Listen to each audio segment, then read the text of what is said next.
ये व्यर्थ के बकवाद करने वाले लोगों से मत मिलो, व्यर्थ के बकवाद करने वाले लोगों की तरफ मत देखो, ये क्या कह रहे हैं, क्या बोल रहे हैं। और तुम भी व्यर्थ का बकवाद मत करो। अपने समय को कीमती मान करके निरंतर प्रिया प्रीतम का नाम जप करो, उनके गुण लीला गाओ, उनकी सेवा में रहो। कभी प्रपंच की बातें, कभी प्रतिष्ठा का चिंतन, कभी नाना प्रकार के मान सम्मान का चिंतन, ये घुसने ना पावे हृदय में।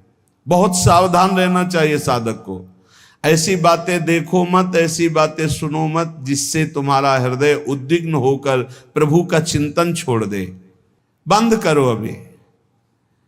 अन्य लोगों के संग का त्याग कर दो, जो भगवत विमुख वार्ता करते हैं, संत निंदा करते हैं, दूसरों की निंदा करते हैं।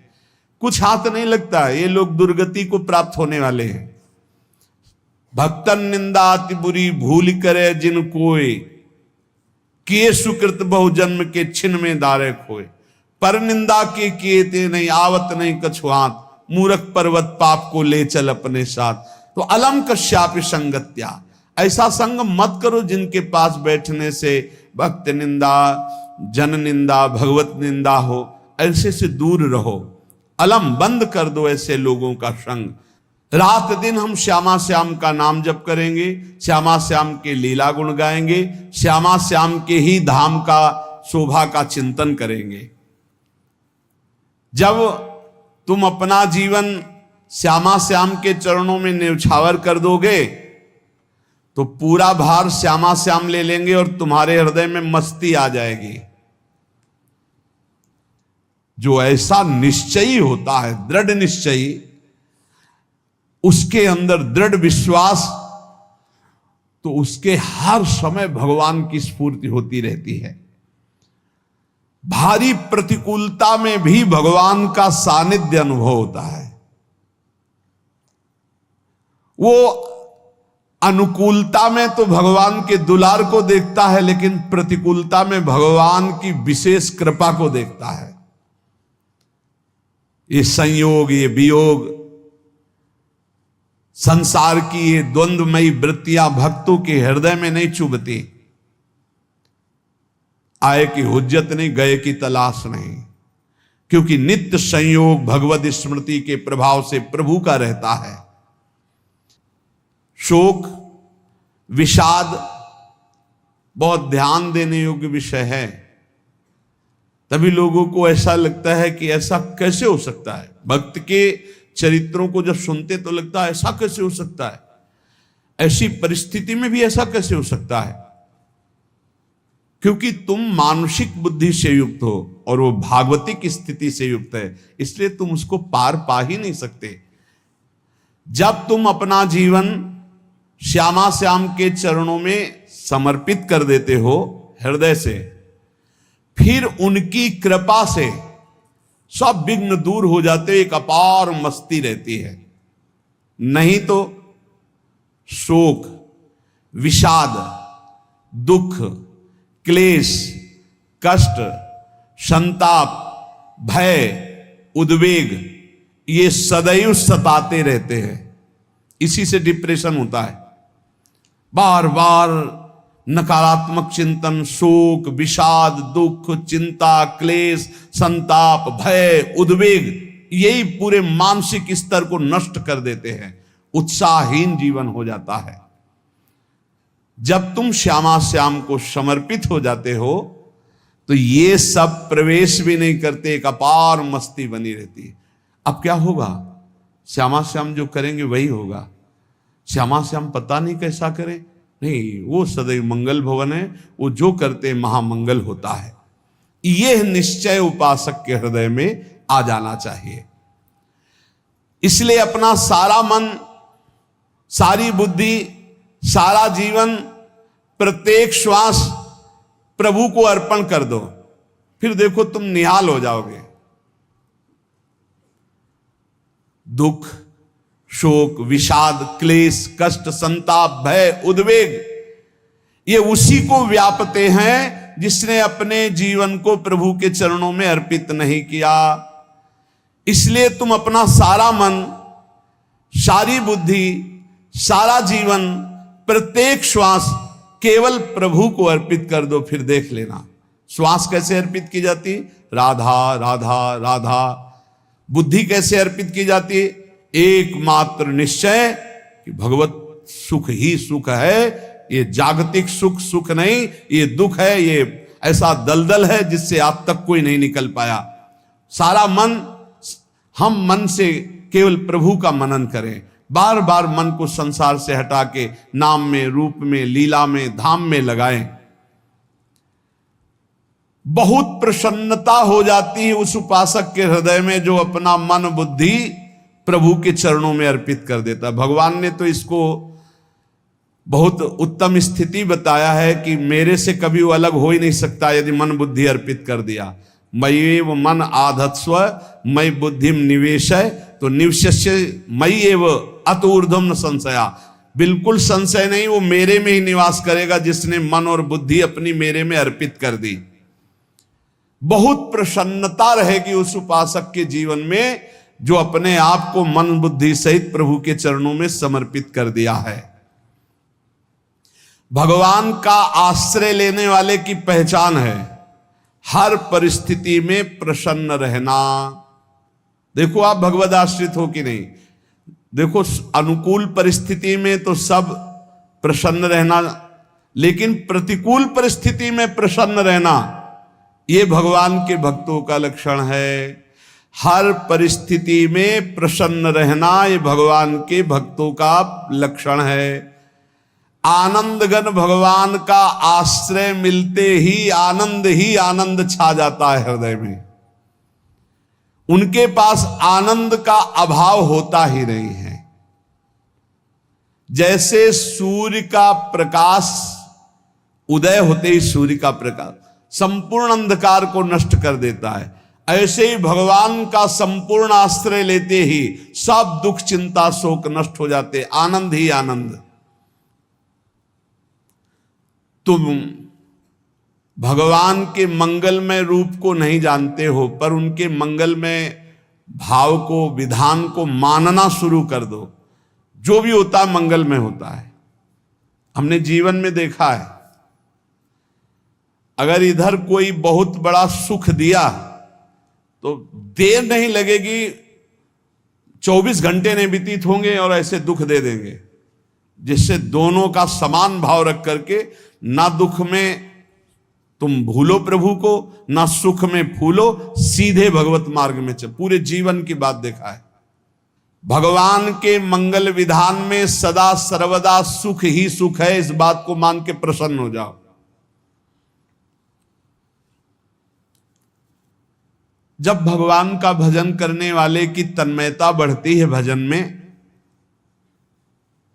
तो द्वेषी जन अपने आप तैयार हो जाते हैं। भक्त कभी किसी से द्वेष नहीं करता, अपने आप वो द्रोह करने लगते। तो नरसिंह मेहता जी से बहुत गांव के कई लोग थे जो जलते थे, ऐसे जलते थे कि अब क्या करें, कैसे मिटा दे नरसिंह मेहता जी को।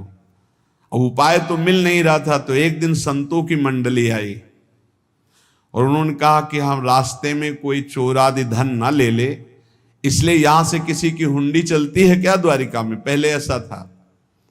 बोले हाँ हमारे यहां बहुत बड़े सेठ हैं नरसिंह मेहता जी, पर आप कहोगे वो मना कर देंगे। कई बार कहोगे, अगर वो स्वीकार कर ले तो वहां। और उनका लक्ष्य था कि नरसिंह मेहता जी की तो खाने की भी सुविधा नहीं थी, हुंडी कहाँ की बात आई। उनका था कि जब वो ना कहेंगे तो संतजन नाराज हो जाएंगे, अगर हाँ कह दिया तो वहां हुंडी चुकेगी नहीं, तो संतजन अपने आप इनको शाप दे देंगे, अपराध बन जाएगा, ये नष्ट हो जाएंगे। संतों को भेजा नरसिंह मेहता जी ने, सबकी दंडवत की, चरण पखाड़े। तो उनका ये इतना रुपया है, द्वारिका में साधु सेवा हम करेंगे, वहां तुम्हारी हुंडी चलती है, तो आप अरे उनका आप कहाँ भूल रहे हो, यहाँ खाने की भी व्यवस्था। बोले हमें सब पहले से बता दिया गया कि आप मना करोगे, बार बार मना मत करो, हमें पता है। तो उन्होंने ठाकुर जी की तरफ देखा, बोले क्या लीला है प्रभु, संतों से हम क्या कहें, ये ले रुपए।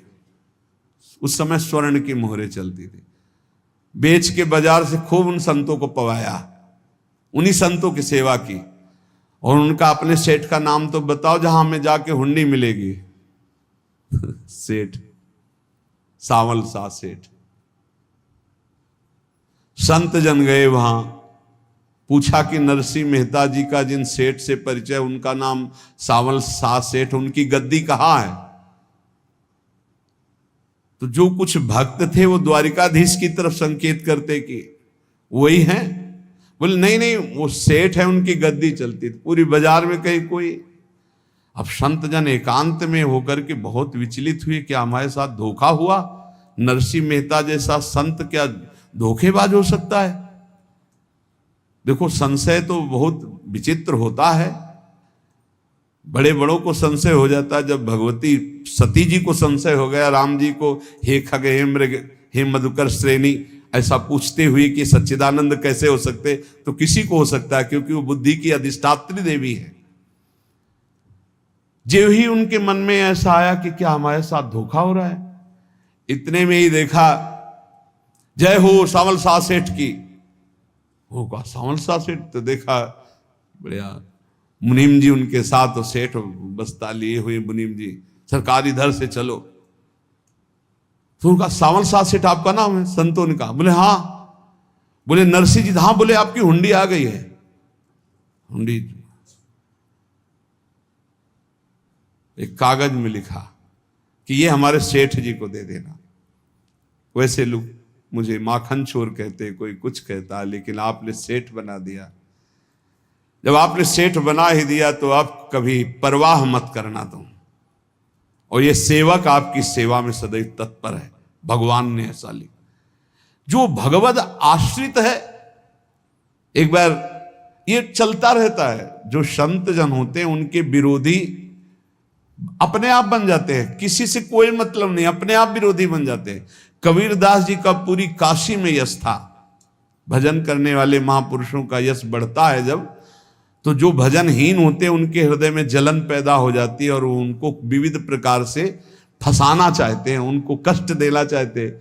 तो कबीरदास जी के यश को धूमिल करने के लिए कुछ ब्राह्मणों ने एक रचना रची। मुड़ मुड़ा के कबीरदास जी के शिष्य बन करके पूरी काशी के सब आश्रमों में निमंत्रण दे आए। कल भंडारा है, संत सेवा है, सबने स्वीकार किया।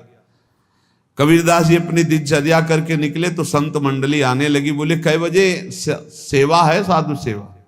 बोले कौन सी साधु सेवा? बोले कल आपके शिष्यजन निमंत्रण दे के आए, पूरी काशी के सब संत आ रहे हैं। कबीरदास जी ने कहा यहाँ तो एक की भी व्यवस्था नहीं, पूरी काशी के संत आ रहे।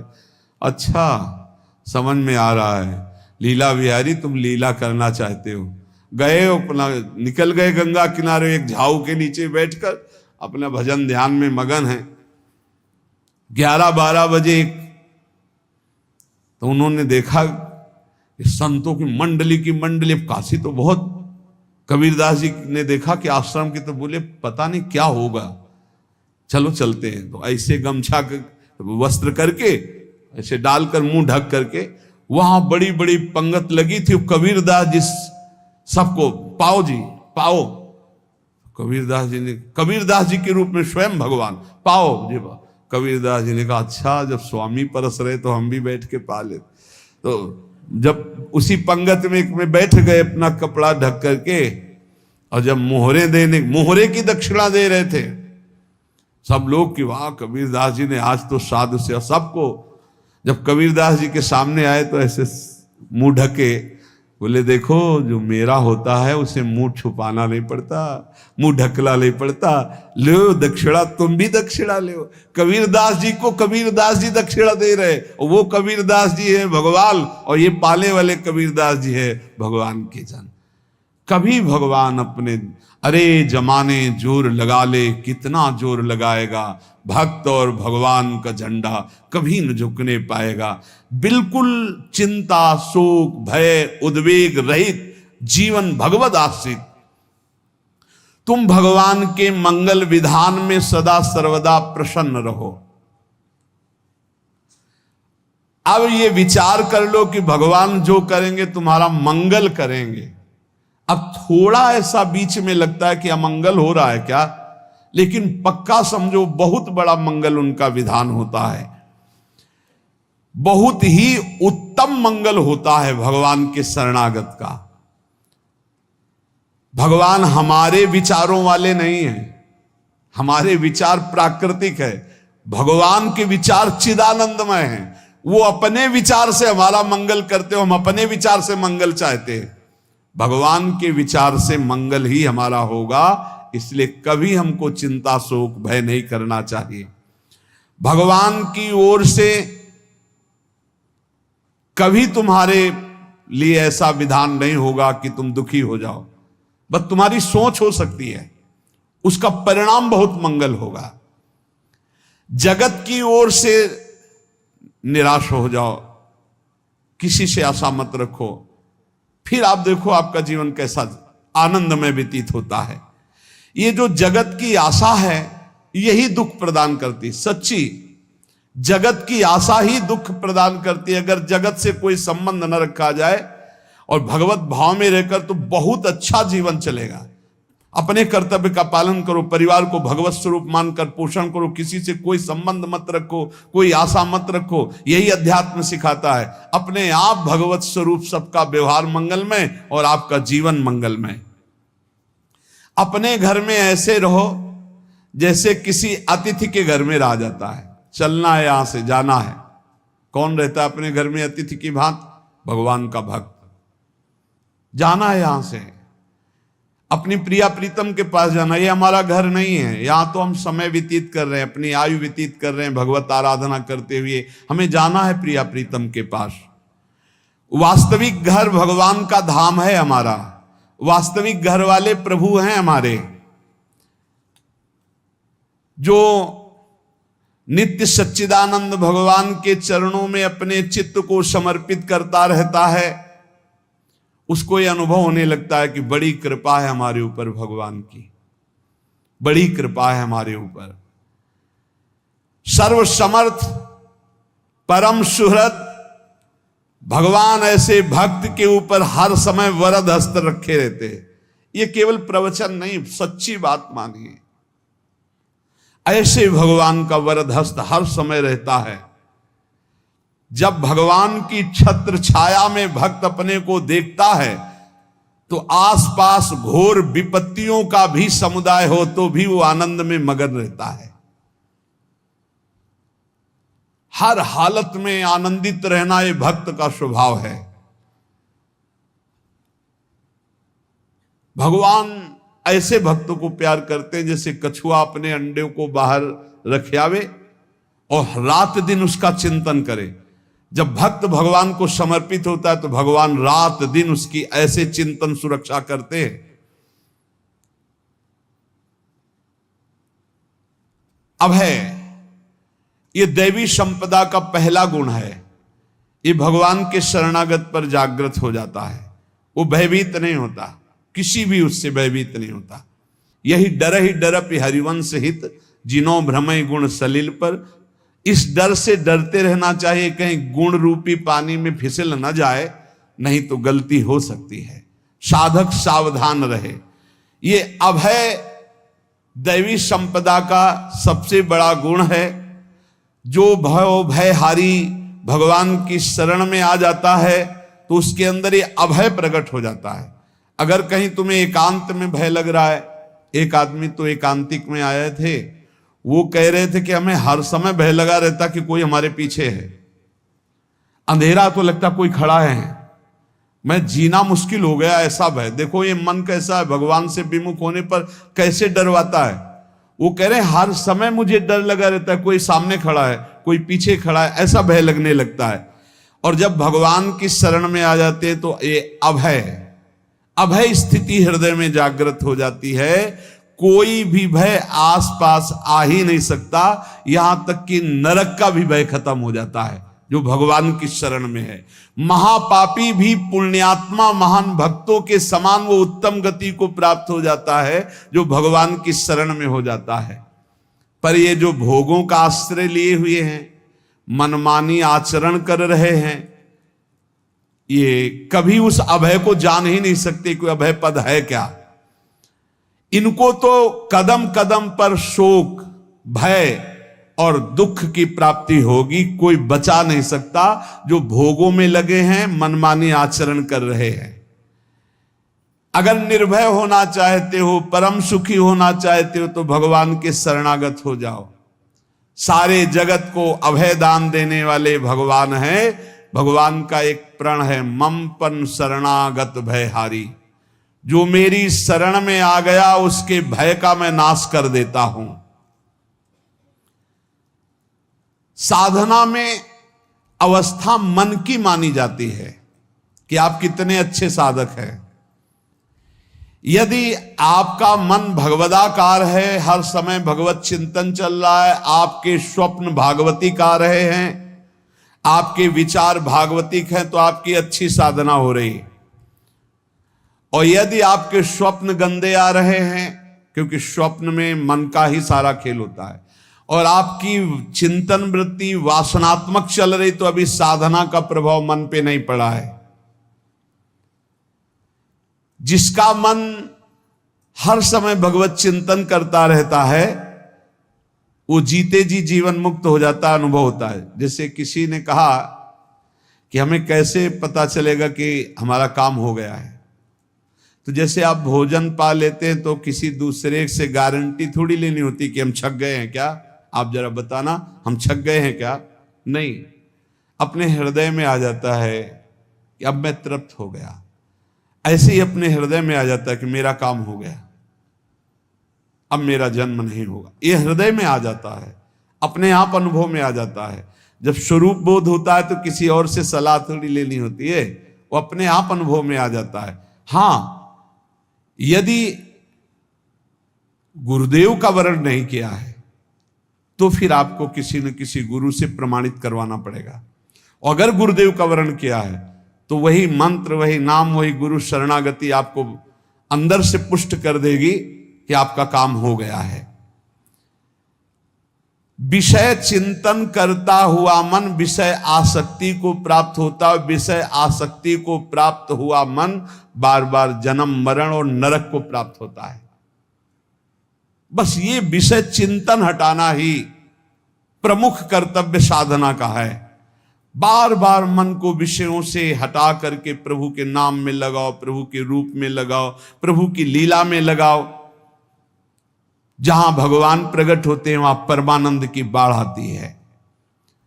पर ये ध्यान रखें, गुलाब का फूल कांटों में खिलता है, उसकी सुगंध लेनी, फूल लेना है तो कांटों से बचाकर।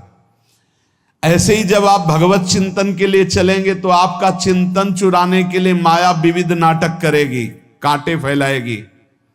कोई तुम्हारी निंदा करेगा, कोई अपमान करेगा, कोई उपहास करेगा, तुम्हारी अव्यवस्था हो सकती है, तुम्हारी परिस्थिति बहुत भयावह हो सकती है। इन परिस्थितियों में भी भगवत चिंतन का तार ना टूटने पावे तो आगे गुलाब का फूल है। जैसे कांटे से बचाकर गुलाब का फूल लेते हैं और भगवद अर्पित करके सौरभ का सुख लेते हैं, ऐसे ही भगवान के प्रेमानंद का अनुभव करने के लिए संसार के कांटों से बचना होगा। और खिलेगा यही फूल संसार में ही, मनुष्य देह में, और योनियों में नहीं। भगवत प्राप्ति स्वर्ग में नहीं होगी, इसी मृत्यु लोक में होगी। पहले मन नहीं लगता भगवत चिंतन में, भगवत चिंतन जबरदस्ती करना पड़ता है। भगवत चिंतन जे ही प्रारंभ करोगे ते ही बहुत बाढ़ आ जाएगी पाप चिंतन की। ध्यान दीजिए, बहुत लोग प्रश्न करते रहते हैं कि हम जब भजन में बैठते हैं तो बहुत गंदी बातें आती, मन बड़ा चंचल होता है, भाग जाता है। ऐसा प्रारंभ में जब कोई भगवत चिंतन प्रारंभ करता है तो उसका मन विषयों में भागता है, गंदी बातों में भागता है। अब लोग कहते पहले तो हमारा चिंतन बढ़िया होता था, अब चिंतन नहीं होता। तो कोई सिद्ध पुरुष थोड़ी हो गए, तुम्हें जबरदस्ती चिंतन करना होगा। जगत के प्राणी में जहां मन जाए तो इसमें भी भगवान, पदार्थ में मन जाए तो उसमें भी भगवान, जहां जहां मन जाए वहां वहां भगवान देखो, या मन को हटाकर नाम मंत्र में लगाओ। ऐसे भगवत स्मृति जागृत की जाती है, बार बार प्रयास करना होता है। कई लोग ये प्रश्न करते हैं कि हमसे बड़े पाप हो गए तो क्या हमें भगवान की प्राप्ति हो जाएगी? तो यहां कह रहे हैं भगवान किसी के पूर्व जीवन को नहीं देखते हैं, वर्तमान के भजन को देखते हैं। पकड़ो इस बात को। अगर वर्तमान में आज आप सुधर गए हो, नाम जप कर रहे हो, तो आप भक्त हो। ये गीता जी में भगवान ने कहा, अपिचेत सुदुराचारो भजते माम अनन्य भाग साधुरेव समंतव्या सम्यक व्यवसिता। ऐसा बहुत दुराचारी पहले रहा है, बाद में उसके मन में आ गया कि भगवान के सिवा हमारा कोई कल्याण करने वाला नहीं, हमारा कोई नहीं। तो भगवान कहते हैं मैं उसे साधु ही मानता हूं, उसे साधु बना देता हूं। भगवान किसी के पूर्व जीवन को नहीं देखते। बहुत बढ़िया बात है। कल तक हम क्या करते रहे भगवान नहीं देखते, आज क्या कर रहे हो ये देखते हैं। यदि आज आप भजन में लग गए हो, अच्छे आचरण कर रहे हो, तो आपको भगवत प्राप्ति हो जाएगी। भगवान ये नहीं देखते कि पूर्व में पुण्यात्मा रहा है कि पापात्मा रहा है। भगवान वर्तमान में देखते कि मेरा भजन कर रहा है, बस इसी से कल्याण कर देते हैं।